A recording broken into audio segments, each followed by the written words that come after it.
الرحمن الرحيم الحمد لله وكفى وسلام على عباده الذين اصطفى أما بعد. عن أبي مسعود عقبة بن عمرو الأنصاري البدري رضي الله عنهما قال لما نزلت آية الصدقة كنا نحامل على ظهورنا فجاء رجل فتصدق بشيء كثير فقالوا مراء، وجاء رجل آخر فتصدق بصاع فقالوا إن الله لغني عن الصاع هذا، فنزلت الذين يلمزون المتطوعين من المؤمنين في الصدقات والذين لا يجدون إلا جهدهم. متفق علیہ۔ ابو مسعود عقبہ بن عمرو انصاری بدری رضی اللہ عنہما سے روایت ہے کہ جب صدقے کی آیت نازل ہوئی، یعنی وہ آیت جس میں صدقہ کرنے کا، صدقہ دینے کا حکم تھا، تو ہم اس وقت اپنی پشت کے اوپر بہت وزن اٹھایا کرتے تھے کمانے کے لیے، تاکہ ہم کچھ اللہ کے راستے میں خرچ کر سکیں، صدقہ کر سکیں۔ یعنی بڑی محنت مشقت سے کام کرتے تھے تاکہ جو بھی کمائی حاصل ہو اس کو اللہ کے راستے میں خرچ کریں۔ تو ایک صحابی آئے، انہوں نے ایک وافر مقدار صدقے میں پیش کی اور صدقے میں دے دی۔ تو منافقین نے جب یہ دیکھا کہ اس نے تو بہت بڑی مقدار صدقے میں دے دی ہے، تو انہوں نے کہا کہ یہ تو صرف دکھلاوے کے لیے اس نے دی ہے۔ تو مذاق اڑایا اور کہا کہ اس نے تو دکھلاوے کے لیے دی ہے۔ دوسری طرف دوسرے صحابی آئے، انہوں نے کچھ سا کھجوروں کے دیے اللہ کے راستے میں، کچھ سا مطلب تھوڑی معمولی مقدار صدقے میں دیے۔ پھر انہوں نے اس کے جواب میں کہا کہ اللہ سبحانہ و تعالیٰ کو تو اس کی ضرورت ہی نہیں ہے، یہ تو بہت کم مقدار دی، اللہ کو اس سے کیا ضرورت۔ تو اس پر یہ آیت نازل ہوئی الذین یلمزون المتطوعین من المؤمنین فی الصدقات والذین لا یجدون الا جہدہم۔ وہ لوگ جو کہ ان ایمان والوں پر طعن کرتے ہیں جو کہ اللہ کے راستے میں خوش دلی سے صدقہ کرتے ہیں، اور ان لوگوں کا بھی طعن کرتے ہیں، ان لوگوں کا بھی مذاق اڑاتے ہیں جو صرف اپنی مشقت کے بقدر ہی وہ پاتے ہیں، یعنی جتنا ان کے پاس حاضر ہوتا ہے اتنا بھی اللہ کو پیش کرنے کی کوشش کرتے ہیں، یعنی کوئی بڑی مقدار نہیں ہوتی، چھوٹا ہوتی ہے لیکن اتنی ہے ان کے پاس، تو اس اپنی حیثیت کے بقدر خرچ کرتے ہیں۔ تو یہ لوگ ان کا مذاق اڑاتے ہیں۔ تو یہ منافقین کے بارے میں، منافقین مذاق اڑاتے ہیں ایمان والوں کا۔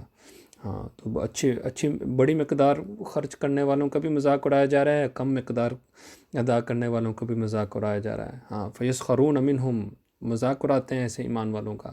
تو اللہ آگے ہے سخر اللہ منہم، ان کے مذاق کا اللہ ہی پھر دیکھ بھال کرتے ہیں۔ اللہ کو یہ گوارا نہیں ہے، برداشت نہیں ہے کوئی کسی کا مذاق اڑائے، اس پر الزام لگائے، اس پر طعن تشنیع کرے۔ وَلَهُمْ عَذَابٌ عَلِيمٌ، اور ان کے لیے بڑا ہی دردناک عذاب ہے۔ اللہ دنیا میں بھی ان سے انتقام لیتے ہیں، آخر میں بھی انتقام لیتے ہیں تاکہ یہ لوگ درست ہو جائیں۔ اگر تو توبہ کر لیں، ان لوگوں سے معافی مانگ لیں، پھر تو ان کی اصلاح ہو جاتی ہے، لیکن اگر وہ توبہ نہیں کرتے ہیں، لوگوں سے معافی نہیں مانگتے، تو پھر اللہ تعالیٰ ان کو سبق سکھاتے ہیں تاکہ ان کو توبہ کی توفیق ہو جائے، آخرت تک معاملہ نہ رہ جائے، دنیا میں ہی معاملہ صاف ہو جائے اور ان لوگوں کے عادات اور اخلاق درست ہو جائیں۔ اللہ کو ہر اپنے بندی کے ساتھ اس سے ہمدردی ہے۔ تو اس آیت سے ہم کو یہ سیکھنے کو ملا، اور اس حدیث سے ہم کو یہ سیکھنے کو ملا کہ انسان کے پاس چاہے مقدار زیادہ ہو یا کم ہو، ہر حال میں اللہ کے راستے میں دے، اس کے برکات، اس کے ثمرات دنیا میں بھی دیکھے گا، آخرت میں بھی دیکھے گا۔ دنیا میں اس کی زندگی اتنی برکت والی، اتنی خوشحال، اس کی زندگی پرسکون، اور اصل غنا اور اصل مالداری دل کی مالداری ہے، دل کا غنی ہونا، جس کی نظر کسی انسان کی طرف نہ ہو، صرف اللہ ہی کی طرف ہو۔ اور دوسری بات یہ معلوم ہوئی کہ یہ طعن کرنا، دوسروں کا مذاق اڑانا اور برا بھلا کہنا، یہ تو منافقین کی علامات ہیں، یہ تو منافق لوگ ایسے کرتے تھے۔ نبی علیہ السلام کے زمانے میں جو کھلے منافق تھے، یعنی دل میں تو اللہ کی نافرمانی چھپائی ہوئی تھی، کفر چھپایا ہوا تھا، لیکن ظاہر کرتے تھے جیسے وہ ایمان والے ہیں۔ یہ ان لوگوں کا کام تھا۔ تو آج تو اللہ معاف کرے جو لوگ ساری زندگی اپنے آپ کو ایمان والے کہتے ہیں، مومن کہتے ہیں، یہ تو آج ایک عادت بنی ہوئی ہے ایسا کرنے کی، ایک ٹرینڈ بنا ہوا، ایک عادت بنی ہوئی ہے۔ ہر ایک ہی ایک دوسرے کا مذاق اڑا رہا ہے، ہاں ہر ایک دوسرے کا مذاق اڑا رہا ہے۔ کوئی بھی دین کا کام کر رہا ہے، خیر کا کام کر رہا ہے، کچھ بھی کر اس کا مذاق اڑاتے ہیں۔ خود کرنا نہیں اور دوسروں کا مذاق اڑانا اللہ کو ہرگز یہ گوارا نہیں، ہرگز گوارا نہیں۔ تو یہ کہ اپنے آپ کو، یہ بڑے افسوس کی بات ہے کہ اپنے آپ کو ایمان والا کہلانا اور کرنا عمل منافقوں جیسے، خطرے کی بات ہے۔ کہیں یہی نہ ہو کہ دنیا میں تو اپنے آپ کو مومن شمار کرتے رہیں اور اپنے عمل دوسروں پر تان تشنی مذاق اڑاتے رہیں، اور کوئی بھی نیکی کا کام کرتا تو نہ برداشت نہ کرتے کہ یہ نیکی کا کام کر رہا ہے تو اس کو گرانے کی کوشش کرتے۔ تو یہ کہیں نہ ہو کہ آخرت میں منافقوں کی صف میں شمار ہو۔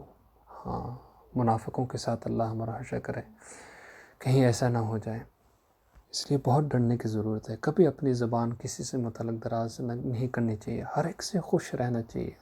جو جتنی خدمت اور جو جتنے بھی کار خیر کر رہا ہے، جس درجے میں بھی کر رہا ہے، الحمدللہ اس کو مبارک ہو، ان کے لیے دعا فرمائیں، ان کے لیے کامیابی کے لیے دعا کریں، زیادہ ہو کم ہو، اپنے لیے توفیق مانگیں، اللہ ان کو بھی نیکی کو قبول فرمائے، اللہ ہم کو بھی ہر نیکی میں حصہ عطا فرما، ہم کو بھی اس میں کوشش کرنے کی توفیق عطا فرما۔ اور لوگ آج تو ایک اس طرح کا ایک دستور بن گیا ہے، روزانہ ایک خبریں چل رہی ہوتی ہیں، آپس میں دوسروں سے متعلق باتیں چل رہی ہوتی ہیں، ایسے سنی سنائی باتیں جس کی کوئی حقیقت نہیں ہوتی، اور کبھی کسی کو یہ ہمت نہیں ہوتی بھئی جس سے متعلق بات چل رہی ہے اس سے ہم واضح کر لیں۔ پھر اگر کسی نے ہمت کر کے وضاحت چاہ بھی لی اور دوسرا بندہ اپنی وضاحت کر رہا ہے جو بالکل ان کے گمان کے خلاف ہے، اس کی بات مانتے ہی نہیں، کہ تو جھوٹ بول رہا ہے۔ اللہ اکبر بھئی، ایک تو وضاحت چاہیے، اس نے وضاحت کی اور پھر اس کو اب اس کی بات کو نہیں مان رہے، اس کو جھٹلا رہے ہیں۔ ہم کون ہوتے ہیں یہ فیصلہ کرنے کا وہ سچ کہہ رہا ہے یہ جھوٹ کہہ رہا ہے؟ اس کا معاملہ اللہ کے ساتھ۔ اس نے اگر جب معاملے کی صفائی کر دی تو بس بات ختم۔ اپنے دل کو صاف کریں بدگمانی سے اور اس کے متعلق منفی سوچ سے۔ اور اگر بالفرض کسی نے غلطی کر بھی لی تھی، اس نے رجوع کر لیا، اپنا معاملہ درست کر لیا، اللہ کے ساتھ بھی درست کر لیا، تو بھئی ایسے انسان تو اللہ کے ہاں بخشائے ہوتے ہیں۔ ہاں، اور پھر ہم کون ہوتے ہیں کہ کسی کے اوپر شکوہ کرنے کا، اعتراض کرنے کے؟ بس اللہ تعالیٰ سے دعا، اللہ ہم سب کو اپنے اعمال اور اخلاق کو درست کرنے کی توفیق عطا فرمائے، اور اپنی زبانوں کو دوسروں کے متعلق برا بھلا اور طعن تشنی سے بچانے کی توفیق عطا فرمائے، اور زیادہ سے زیادہ ہو یا کم ہو اللہ کے راستے میں ہر وقت دیتے رہنے کی توفیق عطا فرمائے۔ آمین، وآخر دعوانا الحمدللہ رب العالمین۔